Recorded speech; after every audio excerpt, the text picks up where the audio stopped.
Live from WTVO Rockford and your home team. Eyewitness News at 5 starts now. The COVID-19 health emergency officially ends today. The impact that has on state benefits. Plus, state line organizers hold an event that looks like fun and games, but they say there's a bigger reason behind the head-to-head matchup between students and police officers. And shoppers at a local garden center pick up a gift for mom and support a local organization at the same time. The programs and services that benefit from the Flower Day fundraiser. Good evening, I'm Mimi Murphy. And I'm Eric Wilson. Today marks the end of Illinois' COVID-19 disaster proclamations. It falls on the same day as the end of the federal government's public health emergency. But some changes are ahead. The end of the emergency means an end of the expansion of certain benefits like Medicaid coverage. Throughout the pandemic, money from the federal government helped states keep people enrolled in Medicaid, even if they were no longer eligible for benefits.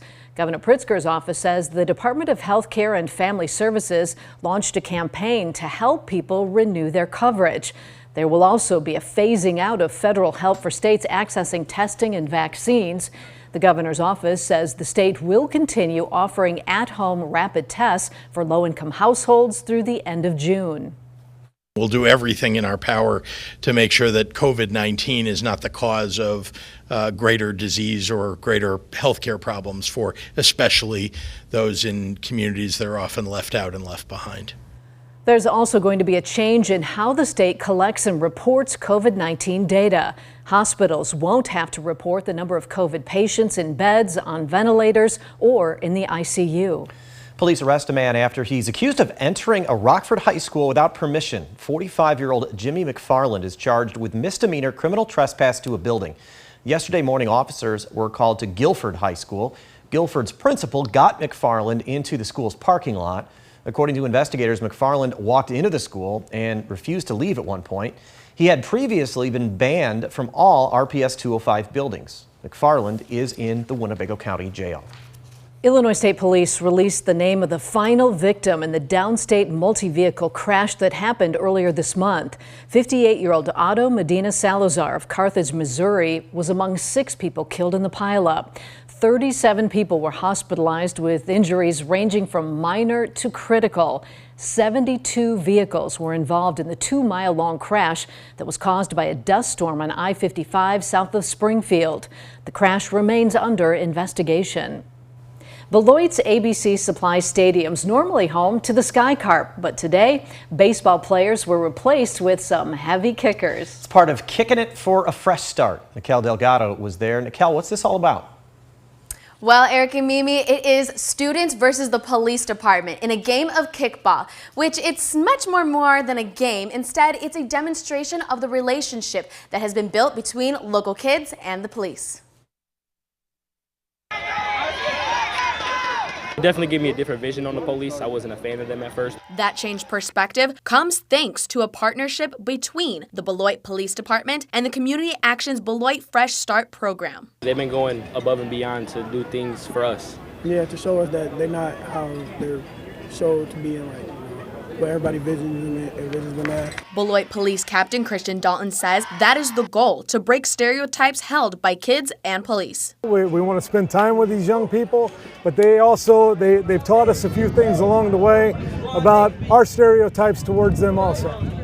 Beloit Chief of Police Andre Sales says the department has been working to build relationships in the community for the last 5 years. That included teaching kids their rights, how to defend themselves, and providing mentorship. Making sure that the police department is involved with our kids, make sure they know who we are on a first name basis or on a last name basis. We need to be champions of our kids because one day they're going to be the leaders of this community. And as leaders of our community, we need to pour into them and make sure that they're having the right successes and the right path to be leaders of the Beloit community. Rico and Dawson proudly say and believe the Beloit Police Department is there for them. They just want people to realize that they're not against the kids. A lot of people think they're against our generation. Yeah, like Dalton said, they're people too. They want to be involved. They actually care more than a lot of people think they do. And especially in Beloit, I can't speak for any other police force, but the Beloit police, they definitely care about us. The Beloit Police Department is working to make this an annual event. Mimi? All right, thanks, Nikel. Local Realtors team up to give back to the community. Today is Red Day, which stands for Renew, Energize, and Donate. Over 100 members of Keller Williams Realty Signature helped out at different places in the area, including Rockford Rescue Mission, where they did a wide range of projects from cleaning to mulching to painting. It's part of an effort to partner with community organizations and give back to improve local cities and neighborhoods.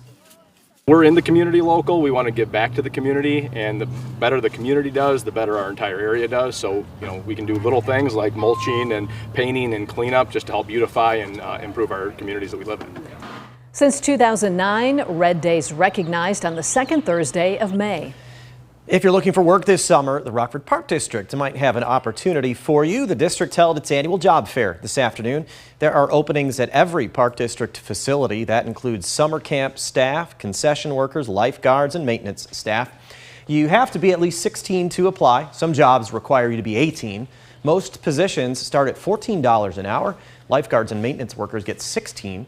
Park District staff members say it's critical these positions get filled.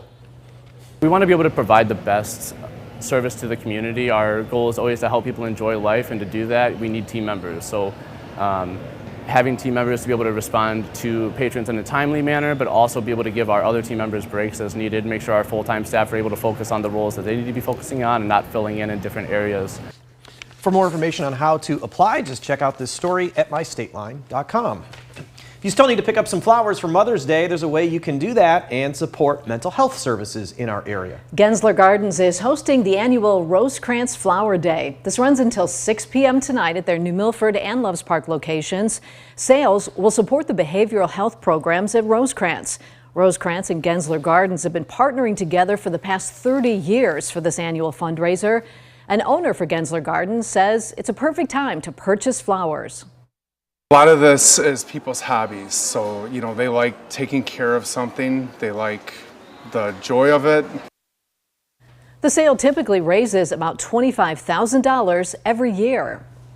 Texas border cities are bracing for an even bigger surge of migrants when Title 42 ends at midnight. Coming up, lawmakers say a new bill package would restore construction of the border wall and restrict asylum access. Temperatures for us this afternoon made it into the lower 80s. Pretty comfortable out there. Those numbers, they'll drop a little bit for the weekend. Find out if that also means the chance for rain and wind that is expected to arrive. All coming up here in your most trusted forecast a little later. You're watching Eyewitness News, your home team with Eric Wilson, Mimi Murphy, Scott Leber, and Chief Meteorologist Candace King. House Republicans vote on a sweeping border security package just hours before the pandemic-era border restriction known as Title 42 is set to expire. Republicans say their Secure the Border Act would restore construction of the border wall and restrict asylum access. Democrats in the White House argue the bill would make the situation even worse. Anna Wernicke reports. Republican Congresswoman Monica De La Cruz says border communities like those in her South Texas district are bracing for midnight. The thousands of illegal immigrants that are waiting on the Mexico side and that will come through our borders beginning tomorrow. That's why she and Texas Republican Michael McCall say passing the Secure Border Act now is critical. We see caravans right now south coming up towards my home state. The bill would add 22,000 Border Patrol agents, improve technology at border ports of entry, and restart construction of the border wall. This legislation is harmful, dangerous. But Democrats, including Texas Congresswoman Sylvia Garcia, say the bill will make the situation at the border even worse. And California Democrat Nanette Barragan says the bill is most harmful to unaccompanied minors. The bill effectively separates innocent children from their families and leaves them vulnerable to bad actors and to smugglers. Ohio Republican Jim Jordan defended the bill, saying it will free up processing centers at a time when thousands of migrants are expected to arrive daily. You come to our country, you will get to, according to the law, file your asylum claim. We're going to follow the law, but you will be detained or you will be returned while your claim is adjudicated. President Biden has threatened to veto the bill if it makes it to his desk. In Washington, I'm Anna Wernicke. Right now, the bill doesn't have the support to pass in the Democrat-controlled Senate. Well, we had another summer-like day here in the state line. Sunny skies, and we made it into the 80s. Coming up, Candace shows us we have a much different forecast on its way here. She is next.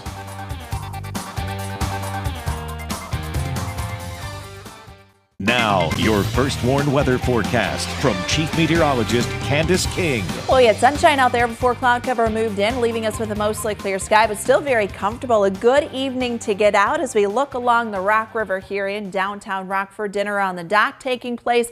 This brought to us by Supply Corps. Camera here brought to us by Window World. Very comfortable here this evening as our temperatures stay in the low 80s. They'll be slow to drop through the night tonight, but our cloud cover will thicken up. All of this the result of some moisture quickly lifting up from the south. You can see that in the form of rain showers, stronger thunderstorms down along the Gulf states and then out to the west.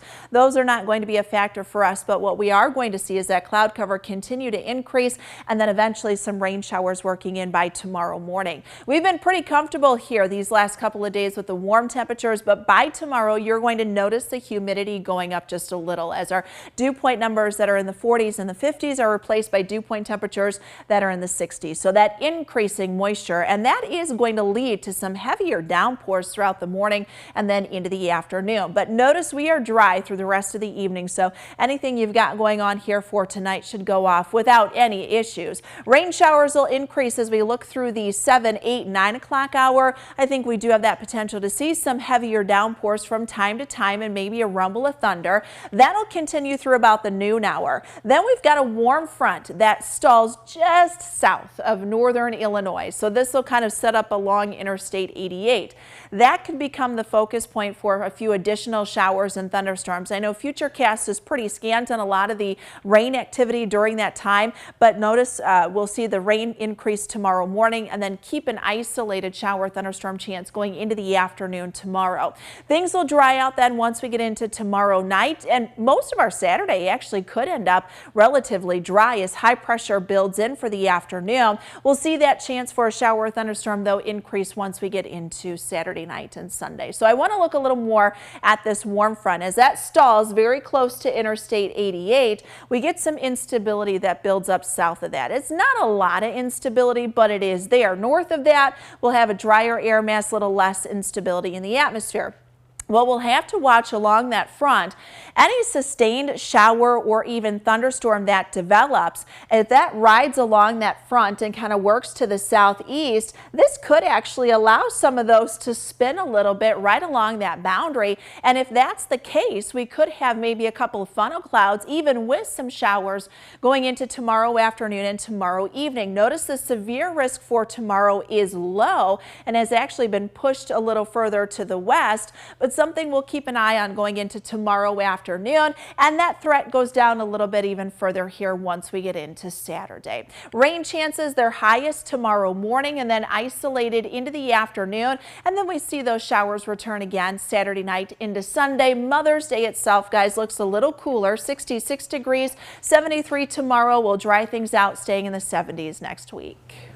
Not too many 80s, but we'll take 70s. Candace, thanks. Scott's in next with sports. He'll tell us when the Bears and Packers will be going head-to-head this coming NFL season. And some Rockford Lutheran athletes tell us where they'll take their talents to the next level.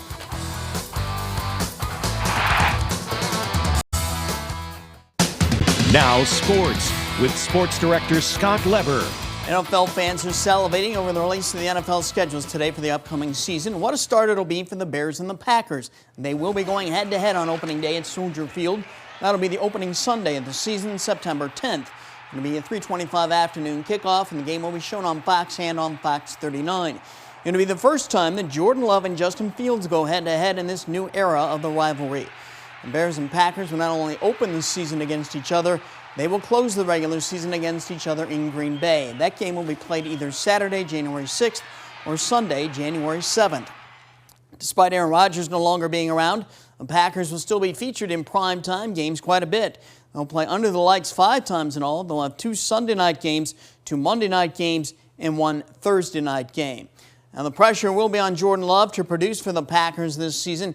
He says he's excited about developing with all the young receivers the Packers have drafted the last 2 years.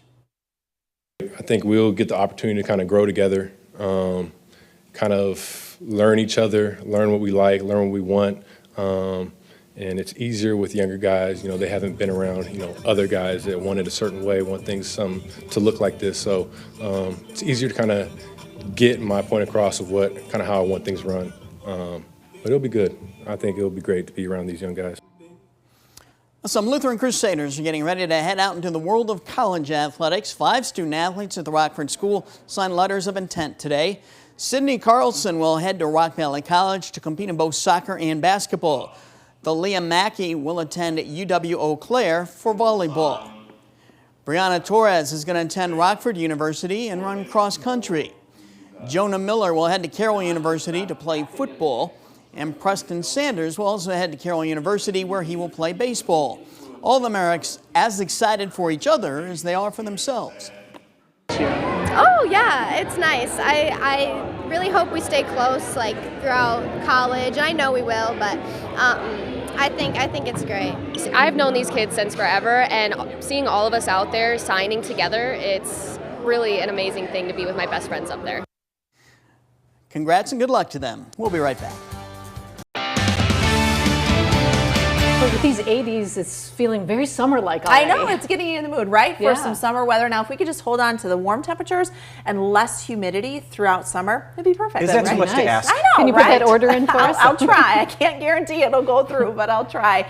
Things are going to change a little bit starting later tonight and tomorrow. We've got some rain coming in, the cloud cover, kind of the first stage of that. First warn interactive radar stays dry for us here tonight, but we'll see the chance for rain increase from south to north as we get through after midnight, closer to sunrise tomorrow. So there will be some scattered showers and an isolated thunderstorm or two. That'll take us through about the noon hour, and then we'll have to keep an eye on a couple of thunderstorms tomorrow afternoon. Not only could we see some of those produce some funnel clouds, but also some really heavy downpours, which could actually drop visibility for a time during the afternoon if they materialize.